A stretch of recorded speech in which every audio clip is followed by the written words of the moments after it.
I know we're running just a little bit behind, so I'll try to keep my remarks brief. There are three reasons why it's an honor for me to be here. First, although I grew up in California and also in Europe, I spent a year and a half living in Cherry Hill, which is not far from here, and I have many, many fond memories of this area and this region, and it's a pleasure and a privilege to come back and meet so many of you. Secondly, obviously one of the great memories I have of this region is right behind me, Independence Hall, which this foundation honors. 238 years ago, Benjamin Franklin was in that building, and as the signers of the Declaration filed out of the room, having pledged their life, their liberty, and I guess the campaign finance reformers would have up to $2,600. Thank goodness we're reasserting that First Amendment right. Just after they had filed out, having pledged their life, liberty, and fortune to our freedom, Benjamin Franklin admonished them that we must hang together, or most assuredly we will all hang separately. And what I like about the Tea Party, and what I respect about the Tea Party, and what I admire about the Tea Party, is that you as Americans have decided that as busy as your lives are, as many commitments as you have, as stressed financially and in family terms that many of you are, you have to hang together with other patriotic, committed Americans if we're going to keep this country free.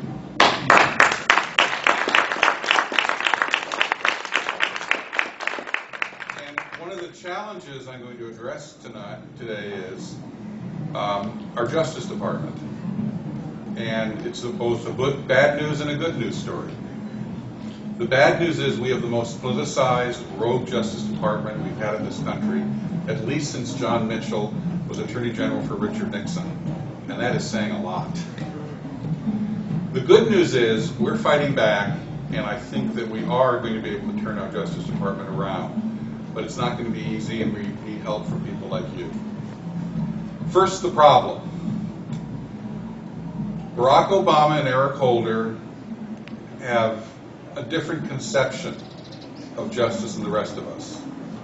I don't think in Washington you automatically take people at face value. You have to observe them. The thing I've learned reporting in Washington is very simple. Watch what they do, not what they say. Barack Obama came to Washington in 2009 with many of our best hopes and much of our goodwill. We hoped that we were turning a page in history, a page in race relations, a page in, well, maybe a different approach might be workable. Well, how's that working out for us? Barack Obama promised the most open and transparent government in history. He was telling the truth, except he didn't quite mean what he said. He was going to be very open about trying to take over our government, and he was going to be very transparent about his methods. That's what he really meant. The Justice Department is the most important department of our government. 125,000 employees, 40 separate agencies and departments controlling everything from the criminal division to environmental law to civil rights to a whole range of things.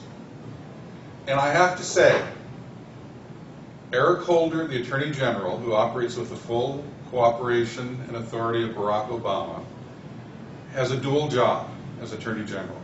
On the one hand, he is required and should emphasize the priorities of whatever president is elected. That's why we have elections. And presidents are free to set their own priorities. But at the same time, they're not free to ignore laws, and they're not free to deviate from the rule of law, which means the law applies to all of us.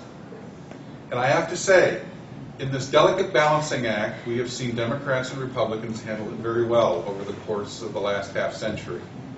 Democrats like Benjamin Civiletti and Griffin Bell under Jimmy Carter, Republicans like Ed Meese and Mike Mukasey under Republican presidents. But at every fork in the road, where Eric Holder's been Attorney General, and there's a fork that goes to politics and what the White House wants and demands. There's a fork that goes to the rule of law and the equal application of the law. Unfortunately, Eric Holder has, at every fork in the road, gone this way, sadly. Now, this is not just my opinion. We just finished a Supreme Court term. In the last 2 years, just 2 years out of the 6 Obama has been president, in just the last 2 years, the Supreme Court has unanimously, 9-0, rejected the Obama administration's broad assertions of executive power and control. Just last week, they rejected them on recess appointments, cell phone privacy, and there were other rejections that were not unanimous. This should concern us.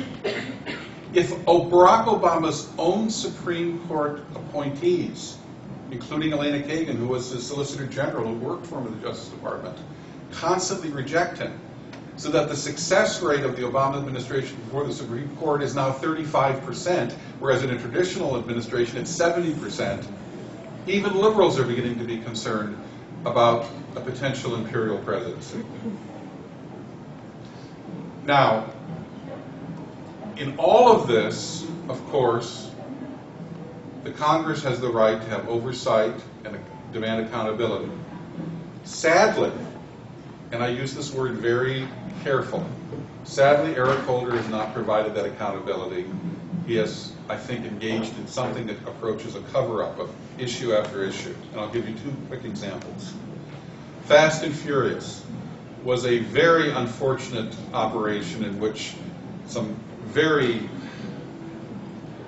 bizarre thinking agents in the Department of Alcohol, Tobacco, and Firearms decided it would be a good idea to have federal government pay straw buyers to go purchase weapons legally from U.S. gun stores and then transfer them to Mexican gangs and somehow trace them.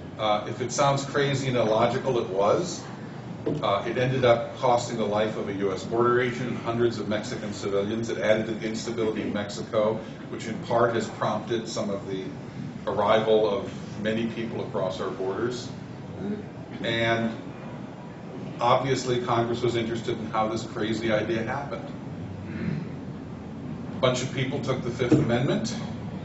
Congress requested documents from Eric Holder. Eric Holder refused to turn over the documents. Refused. Congress insisted. He refused again.